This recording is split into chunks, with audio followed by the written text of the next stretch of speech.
When we say Shiva, generally he is always referred to as Swayambhu because there is no particular moment of creation, there is no particular source of creation. He is by himself. That's why the word Shiva means that which is not. That which is not does not happen at a particular time, does not happen through something, it is there. So Shiva was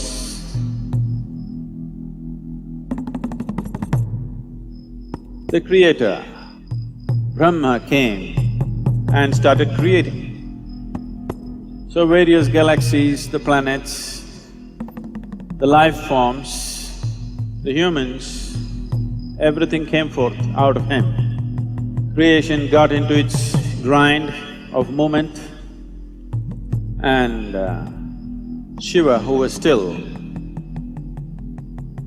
opened his eyes and started looking at the creation. As he observed the creation, he saw people were going through all kinds of struggles, pains, miseries, agony, various levels.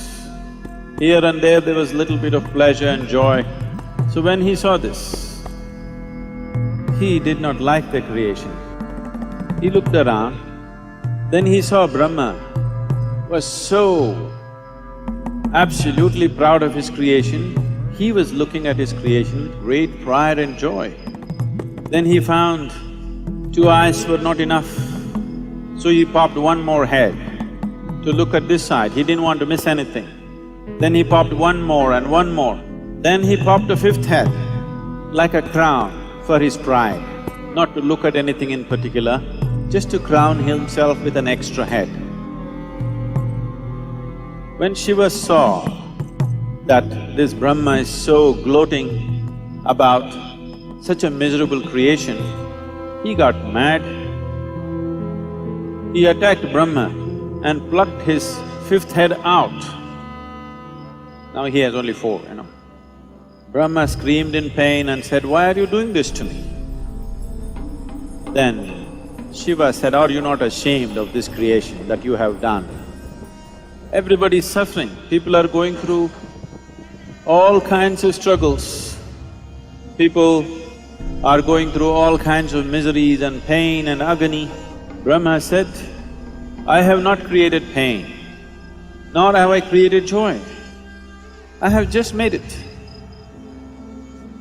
It is up to them how they go through this. It is in their mind."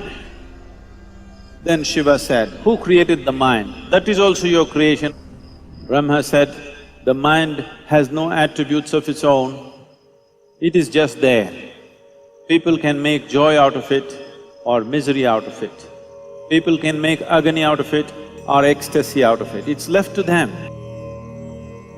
Then Shiva sat down and looked at the creation very carefully, observed every creature, and then he wanted to know his own mind.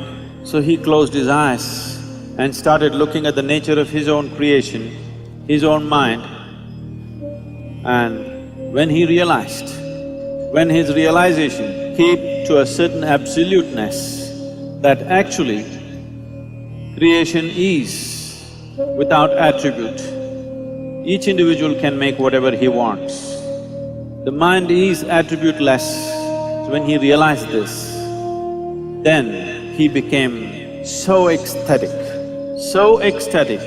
that he jumped and danced. He danced wildly out of his joy and ecstasy. As he danced intensely, with absolute involvement, when every cell in his body was a dance by itself, suddenly he realized that this dance is not necessary either. And he noticed, at the peak of his dance, there was absolute stillness. So he sat down as an ascetic, unmoving, utterly still. They say that stillness happened on this day, on the Mahashivaratri night is when it happened. From intensity of ecstasy to absolute annihilation and stillness, these two things he went on alternating. This is the imagery that you see. Sometimes he's dancing and exuberant, sometimes he's utterly still as if nothing exists. When we say Shiva is the destroyer, it is not about destroying the world, it's about destroying your world. Your world is essentially an accumulation of past experiences and impressions. Past is seeping into the present only through your thought process. And it is projecting itself into the future through your desiring process. What you know as your desire is essentially an exaggerated version of the past.